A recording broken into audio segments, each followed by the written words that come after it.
Hey guys, so in this video we're going to be talking about multiplying fractions. So let's open it up. And there are basically three types of multiplying problems. So we're going to look at each one of those. The first one is when you're just multiplying a fraction times a fraction. And when that happens, it's really easy. You're going to multiply the numerators. That's that top number. And you're going to multiply the denominators.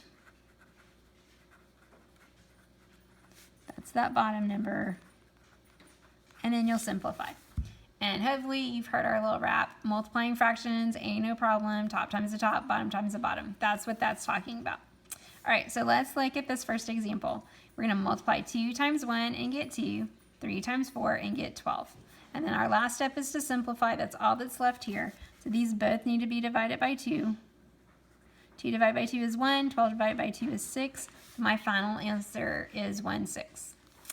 All right, in the next example, these are both negative, so that doesn't change how you do the problem. You just have to remember those rules for when you multiply two negative numbers. All right, so if I think of this as -2 times -3, or a negative times a negative, is my answer going to be negative or positive? Well, again, you can use that sleeping man guy, right, to think about negatives. Two negatives make a positive, so this is going to be a positive solution. So if I know it's going to be positive, then really all I have to do is worry about multiplying. 2 times 3 is 6. 7 times 8 is 56. And now I need to simplify it. These are both even, so they're both divisible by 2. 6 divided by 2 is 3. 56 divided by 2, if you're not sure what that is, divide it. It'll go twice. Bring down your 6, 2 again is 16, 8 times, so 28. So I have 3 over 28. It's positive because a negative times a negative is positive. And then in my last example here, I have a negative times a positive. A negative times a positive is negative, so I know my final answer is going to be negative. I can go ahead and write that down.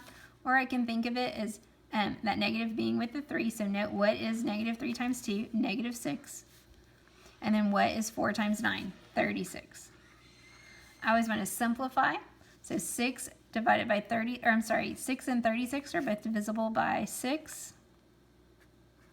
6 divided by 6 is 1, so this is -1. 36 divided by 6 is 6. So my final answer is -1/6.